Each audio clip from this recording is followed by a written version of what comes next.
Halo, perkenalkan nama saya Herlina Veronica dari Prodi Akuntansi. Oke, dalam video kali ini saya akan membahas materi pengangguran dan pasar tenaga kerja, dan tonton sampai selesai agar kalian mengetahui lebih lanjut.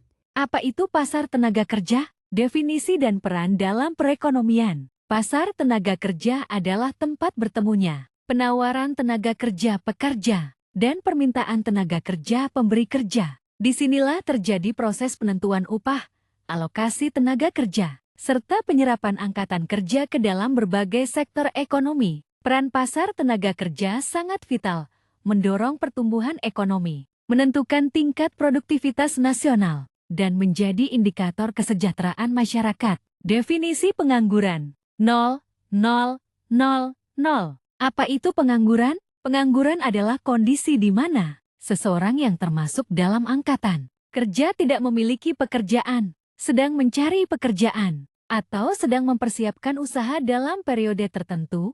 Menurut BPS dan standar ALAW, seseorang dikategorikan sebagai penganggur jika berusia 15 tahun ke atas, tidak bekerja, namun aktif mencari pekerjaan, atau siap bekerja dalam seminggu terakhir sebelum pencacahan. Jenis-jenis pengangguran. Berbagai bentuk pengangguran yang umum dikenal dalam ekonomi. Pengangguran friksional terjadi saat seseorang sedang dalam proses mencari pekerjaan baru, bersifat sementara dan wajar dalam perekonomian yang dinamis. Pengangguran struktural disebabkan oleh perubahan struktur ekonomi atau teknologi sehingga keterampilan tenaga kerja tidak sesuai dengan kebutuhan pasar. Pengangguran siklis terjadi akibat penurunan siklus ekonomi atau resesi. Permintaan tenaga kerja menurun karena aktivitas ekonomi melemah secara keseluruhan.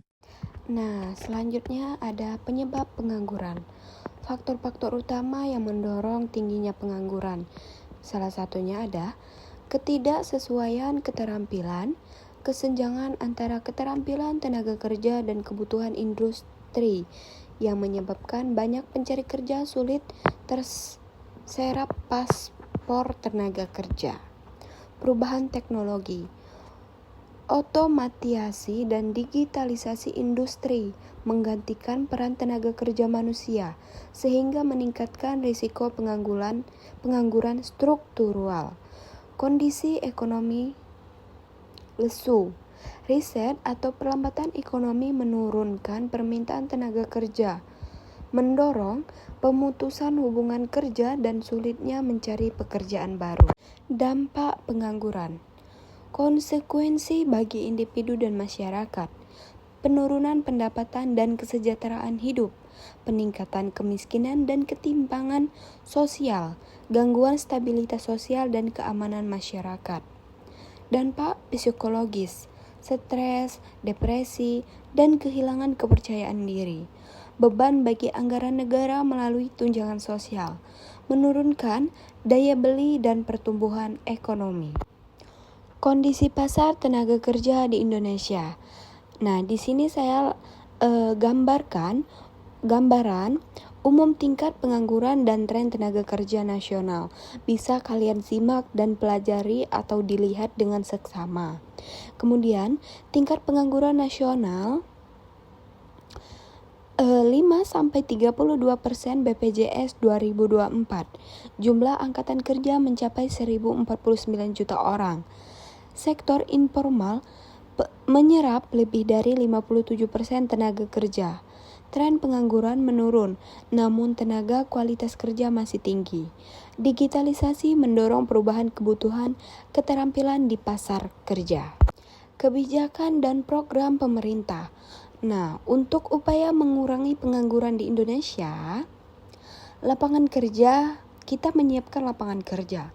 Kebijakan penciptaan lapangan kerja baru melalui investasi, pembangunan dan industri, dan dukungan bagi UMKM serta kewirausahaan.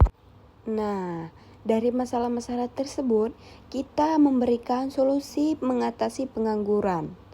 Tinggi pendekatan utama untuk mengurangi pengangguran di Indonesia, yaitu kita harus menciptakan kebijakan pasar kerja fleksibel, menyesuaikan regulasi ketenaga kerjaan agar lebih adaptatif, mendorong penciptaan lapangan kerja baru, serta mendukung kewirausahaan dan UMKM. Studi kasus program penyerapan tenaga kerja. Program Kartu Pekerjaan dan Padat Karya Tunai. Kartu Pekerjaan menjangkau 12,8 juta peserta dari 2020 sampai 2023. Meningkatkan kompetensi kerja dan kewirausahaan.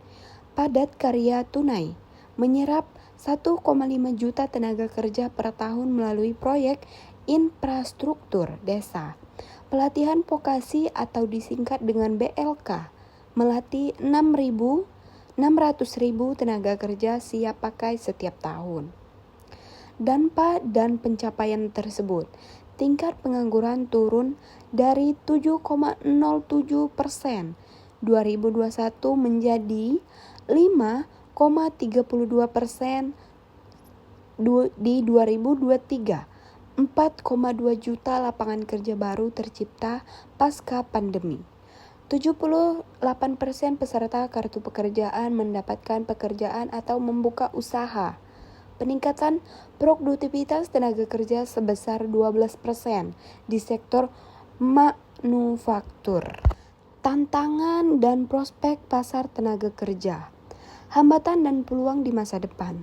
Tantangan utama meliputi perubahan teknologi dan otomatisasi yang menggantikan pekerjaan konvensional, dampak globalisasi terhadap persaingan tenaga kerja, serta ketidaksiapan SDM sumber daya manusia menghadapi transformasi industri pasca pandemi. Kemudian peluang ke depan mencakup digitalisasi ekonomi yang membuka lapangan kerja baru, pertumbuhan ekonomi hijau, energi terbarukan, serta akses pasar global yang mendorong kesiapan tenaga kerja terampil dan adaptatif. Nah, di sini kita dapat simpulkan dari materi yang telah saya sampaikan, poin-poin utama yang telah dibahas dalam presentasi ini, yaitu pasar tenaga kerja. Pasar tenaga kerja adalah tempat bertemunya penawaran dan permintaan tenaga kerja. Pengangguran terjadi ketika angkatan kerja tidak mendapatkan pekerjaan, diukur berdasarkan standar BPS dan internasional. Kemudian ada jenis dan penyebab. Jenis pengangguran meliputi friksional, struktural, dan siklis.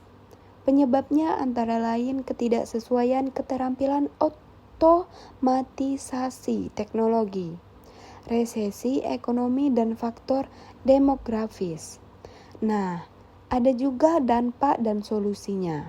Pengangguran berdampak pada kemiskinan, ketimpangan sosial, dan beban negara. Solusinya mencakup peningkatan pendidikan vokal, pembangunan industri, dan kolaborasi pemerintahan swasta. Nah, sampai situ saja yang saya dapat jelaskan mengenai pengangguran yang ada di Indonesia ini dan cara mengatasinya.